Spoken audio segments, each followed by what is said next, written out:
Yes, sir. We're officially back at it. This is Boog Nice coming at you with the Marvel Legends Infinite Series Jubilee Build-A-Figure Wave Magneto figure review. Let's do it.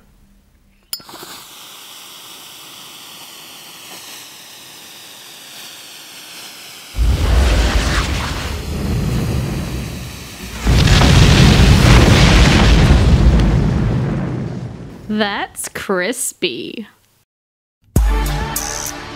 Yeah. Chedder, catch me at the toy shops. Catch me at the toy shops. Man, I got toys mint on card. Toys out of the box. Man, I got toys in my detour.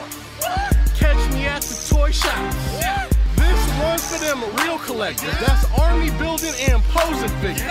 Marvel Legends, imports. A.C.B.A, we reppin'. Man, I got toys out of the box. Man, I got toys in my detour. Catch me at the toy shops. I'll take that. We're taking that right there. That's crispy. Taking a closer look at the package, as you can see, only at Toys R Us. This is a Toys R Us exclusive wave. Wolverine on both sides of the packaging, and the other characters from the wave here, Jubilee Build-A-Figure, and a picture of Magneto. So let's see. So taking a closer look at Magneto outside of the packaging, and my initial reaction to this figure is he is atrocious. He is horrible looking. I do not like the head sculpt at all. It's not the full figure. The mold that they used, the sculpt that they used here is actually not bad. The cape is not bad, but my goodness, this face is horrible. So this review is going to be more about how you can actually make this figure a little better, more so than actually giving you a straight up traditional review of the figure. I will go over the articulation and everything, but I will tell you that I have already removed this helmet and popped off this head and started the process of doing a head swap to make this figure better, because this head sculpt is just ridiculous looking. He really looks like a really old Professor X right there, if you ask me. But you can see that the helmet was positioned in a way where there was a little peg in the helmet that pegs into the head right there, and I have already removed the head, heated it up with a blow dryer, and taken the helmet off, and then shave down what was left of the peg from inside of the helmet with a Dremel. So I'll show you what you can do. Removable. You pull it up over the head after you get the head off, and there's a peg that pegs into the back of Magneto's back here with the cape. The cape is okay. It's cool. It fits on there well. Doesn't really hinder any of the articulation. I am 99.9% sure that this is the Shield Agent body mold. So it does get a nice range of motion. You got a ball jointed shoulder. You get full rotation there, up, down, all the way around.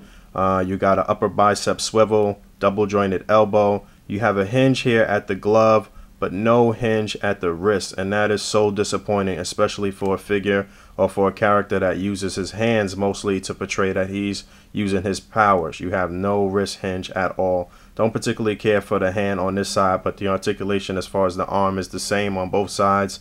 This little cummerbund or whatever this is around his waist is a separate piece. So you customize this out there if you wanted to use that for whatever you could. It's a separate piece. It's not hindering the articulation. You get a nice decent ab crunch there. You get waist articulation. You get a ball joint at the pelvis here. Upper thigh swivel, double jointed knee. You get rotation at the top of the boot. You get a nice ankle pivot and a hinge, even though these feet seem kind of big. But a nice range of motion aside from the fact that there are no hinges on the wrist. Again, that was very, very disappointing to me. So here we have the original Toy Biz version of Magneto. And basically what I did here was heat up this head. I actually just used some hot water. If your faucet gets pretty hot, you can hold it under the hot water for about 60 seconds. And you can pop off the head. Just make sure you don't remove the peg from inside the neck here, and make sure you get it hot enough to pop the peg out from inside the head here, and you're good. It's clean. As long as you don't break the peg, then you can go back and use your classic Magneto however you want. And obviously this head is much better, and you got the helmet, and it fits with no problem on the new one. So you can see that works pretty damn well, and that looks good. And the helmet will fit on there but no problem, and that looks good. And we'll get the cape on real quick too, and boom, there he is with the cape on, and this looks 10 times better. So you can do this with this version, and there was a screaming face version that came in a box set. You can switch it out with that. And there's also the X-Men Classics version with a really nice head sculpt, which you should be able to do it with that one as well. I haven't gotten that. My man Dirtnap's supposed to be sending me that head actually in the mail, so once I get that, I'll do a swap with that. I guess I'll show that in main course. But there you have it. That's how you make your Magneto better. And I believe that this Magneto was the one that they showed many years ago and teased in an image, because I'm pretty sure that one was going to utilize the Shield Agent mode, and I guess they just already had this situated, and I just feel like they kind of half-assed on this. But again, by utilizing some of the old Toy Biz parts, you can make a very decent Magneto. If you don't dribble the head too much, you will retain a nice full range of motion. It actually may move better than the original Toy Biz than the head did on the original Toy Biz body. I do really like the way this looks. Like I said, I guess I'll show the Screaming Face and the X-Men Classics version and main course, but obviously this is something that you can do yourself. It doesn't take any superior customizing skills to do this, and it's something that can be done really quickly and really easy. And there he is once again with the helmet on. We saw huge power shifts in the X-Men books over the past like 5, 7, 10 years.